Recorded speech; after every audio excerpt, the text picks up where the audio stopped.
Alright, welcome ulit sa ating bagong video reaction, commentary, opinion, criticism at kung ano-ano pa. No? Senate President Escudero hinimok si Senator Amy Marcos na huwag gamitin ang Senado para sa pansariling interes, mga kapatid. Ito siguro ay may kaugnayan, no, sa ginagawang pagdinig ni Senator Amy tungkol nga doon sa pagkakaaresto sa dating Pangulong Duterte, mga kapatid, no. So ang sabi rito ni Escudero, wag nang gamitin ang Senado para sa mga pansariling interes lang, mga tol. Well, anyway, para mas maintindihan natin kung ano ang kanyang tinutukoy na pansariling interes, panoorin na lamang natin itong balitang to mula rito sa PTV Philippines. No? At syempre, bilang mga Pilipino, hihingan ko rin kayo ng opinion, mga tol, para syempre kasali kayo sa ating talakayan. No? Ano sa tingin ninyo ang ginagawa ni Senator Amy Marcos, no, sa kanyang pagdinig dito sa kaso nga, issue, mga kapatid? Actually, hindi na kaso issue about doon sa pagkakaaresto sa dating Pangulong Duterte. Kasi alam naman natin, mga tol, ito'y wala nang magagawa pa para maibalik pa rito sa Pilipinas si dating Pangulong Duterte dahil na yun ay nasa pagpapasya na ng ICC. No, siguro ang kanyang gusto na lang dito mapanagot kung sino dapat managot kung meron nga naman talagang mga paglabag. No, ikaw pwede mong i-comment sa comment section sa ibaba kung ano ang masasabi mo sa mga hearing na ginagawa ni Senator Amy Marcos. Comment ka lang sa ibaba. So wag na natin patagalin pa, panoorin na natin to, mga tol. Pinagsabihan ni Senate President Francis Escudero si Senator Amy Marcos na huwag gamitin ang Senado para sa kanyang sariling interes sa politika.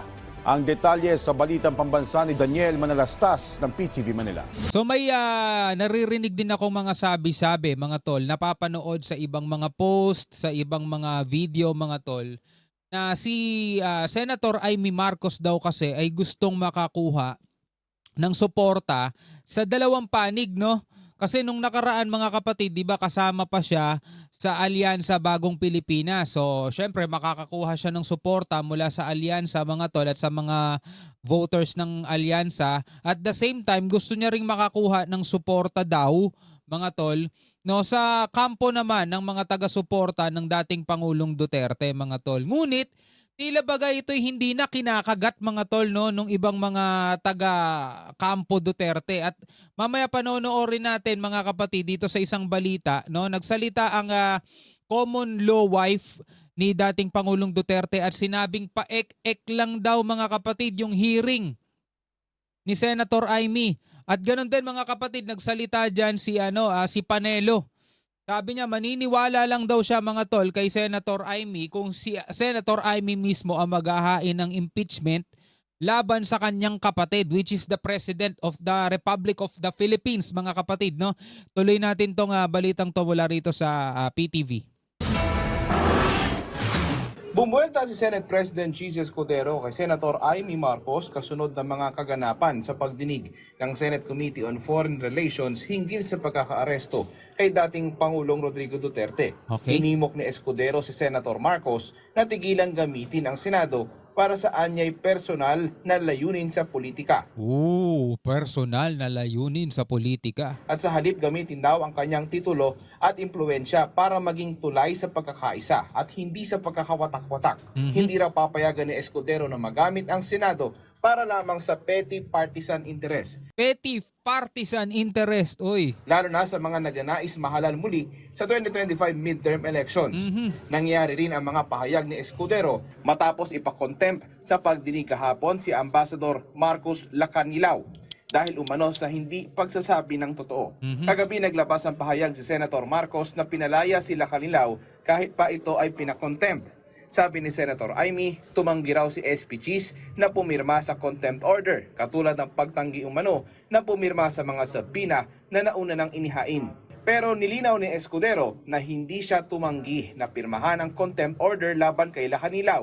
Sa nangyari raw kahapon, ipinag-utos daw na ikulong si Ambassador Lacanilaw kahit wala anyang due process. At matapos ang ilang oras na hindi raw otorisadong detention, ipinag-utos ni Escudero ang paglaya ng ambassador dahil din sa humanitarian consideration na may pahapyaw din si DOJ Secretary Jesus Crespin Remulla. I do not want to question the committee when I'm here we're considering our options na. Kasi namatay na siya eh. Namatay yung lolo niya, siya magpapalibing bukas. Kaya lang, siya nag-aasikaso, wala na siyang father eh.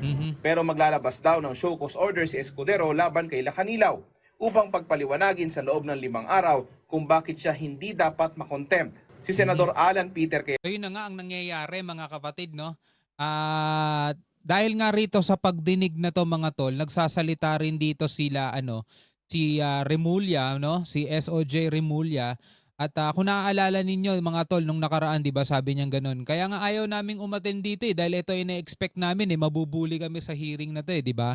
Ngayon sa ibang balita mga tol na napanood natin, napanood ko na desidido o kumbinsido mga kapatid si Senator Bato na si PBBM talaga ang nasa likod daw ng pagkakaaresto o utak sa pagkakaaresto mga tol sa dating Pangulong Duterte. Anong masasabi ninyo tungkol doon? No? Comment kayo sa ibaba. Cayetano naman umaasa na magkakausap si SPGs at si Senator Amy. But I've been there as speaker. Hindi ka naman basta-basta pirma ng pirma talaga ng supina or nung contempt order, di ba? But I've also been chairperson na sometimes you want to prove a point and nandun na yung basis. So, yun nga lang advice ko sa dalawang, palamig ng ulo tapos eyes on the ball tayo. Mula sa People's Television Network, So ito na nga mga kapatid, panoorin naman natin itong mula sa News 5 Everywhere. Parang hindi naniniwala mga tol no dito sa kampo ng mga Duterte at unang-una na syempre ang kanyang common law wife mga tol. Sabi rito sa report, kung tatanungin ang common law wife ni dating Pangulong Rodrigo Duterte na si Hanilet Avancenia, paek-ek lang daw mga kapatid ang Senate hearing ni Senator Amy Marcos kaugnay sa pag-aresto sa dating presidente. Well, panoorin na lamang natin itong balitang to mula rito sa News 5. Paek-ek lang para kay Hanilet Avancenia ang Senate hearing ni Senadora Amy Marcos kaugnay sa pag-aresto kay dating Pangulong Rodrigo Duterte. Nagpatutsada rin ang common law wife ni Duterte kay Pangulong Bongbong Marcos. Live mula sa The Hague, Netherlands, nasa frontline ng balitang yan, Simon Gualdesmon. Ano pa ang mga sinabi ni Hanilet Avancenia? Cheryl, mixed emotions. Itong sina Hanilet Avancenia, ang common law wife ni dating Pangulong Rodrigo Duterte at anak niyang si Veronica Kitty Duterte nang sila bumisita dito nga sa ICC Detention Center para nga kay former PRRD. Dahil bukod nga sa birthday kahapon ni Kitty at marami talaga mga Pilipino nagpupunta na mga taga-suporta nila dito sa labas ng ICC Detention Center, ngayon na yung eksaktong 1 buwan mula nang arestuhin at dalhin sa The Hague ang dating Pangulo.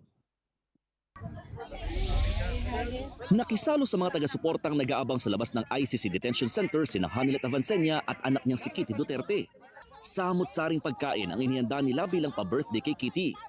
Naging emosyonal si Hanilet ng pangunahan ng panalangin para kina Kitty, dating Pangulong Rodrigo Duterte at sa mga supporter. Dagdag pa ni Hanilet, Ayan sabi Hanilet Avancenia, paek-ek lang ang Senate hearing ni Senator Amy Marcos. Mukhang wala siyang bilib no dun sa nangyayaring hearing. hindi na siya umaasang mabibigyan ng hustisya ang sinapit ng dating Pangulo sa ginagawang investigasyon ng Senado na pinangungunahan ni Senadora Amy Marcos. Pero ma'am, umaasa ba kayo magkakaroon pa ng justice po ang dating Pangulo? Yes. Yung sa investigation sa Senate o Sa Senate, ano na lang yun? Paek-ek na lang yun. Huwag na lang kayo maniwala ni Amy Marcos, ma'am. Hindi ako naniniwala sa kanya. Bakit po? Tanong siya na, Hindi siya naniniwala kay Amy. ano ba talaga nangyari? Hindi, ma'am. Huwag Hindi ba siya nakita ano nangyari? pero may gusto raw ipasilip sa Senado ang Duterte camp. Saktong 1 buwan matapos dalhin si dating Pangulong Duterte dito sa The Hague, ipinasasilip sa Senado ng kanyang kampo kung paanong nakabiyaya mga pulis sumama sa kanya nang walang mga travel documents gaya ng passport at visa. Nagpahaging din si Hanilet laban sa kasalukuyang administrasyon kaugnay sa mga nangyayaring krimen sa bansa gaya ng kidnapping. Congratulations sa Pilipinas, may kinidnap at pinatay na naman. Ganyan ang gusto nyo? Sige, congratulations. Congratulations, BBM. Actually, yung mga kinidnap, pinatay mga kapatid, wala namang administrasyong umupo na naging zero yan. Lagi namang may naitatalang ganun mga kapatid kahit noon pang panahon ng mga naunang presidente pa mga tol. Diba? Hindi na natin pwedeng i-ano yan mga kapatid gawing issue yan. No? Congrats PBBM ha, daming kinidnap, daming pinatay. Diba? Ganon din naman nung, sige unahin na natin mga kapatid. Yung mga dating presidente pa, 'di ba? Panahon ni Ramos, meron din 'yan. Panahon ni Era, panahon ni Gloria, panahon ni Pinoy, panahon ni Duterte, meron din. Panahon ni Marcos, hindi naman mawawala mga tol, ang mga masasamang tao sa mundo, 'di ba? Meron bang umupong presidente, mga kapatid, na talagang at least at as in naging zero, naging wala talagang nangyaring mga ganyan? Nagkakaroon lang ata ng tala ng zero crime rate, mga kapatid, kapag may laban si Pacquiao eh. Dati nung kaputukan pa niya, mga tol, yung prime pa niya. Pero ngayon, 'di ba? Halimbawa na lang sa presyo ng mga bilihin, ginagawang issue rin yan, mga tol. Sino bang presidente na upo na pinababayang mga yan?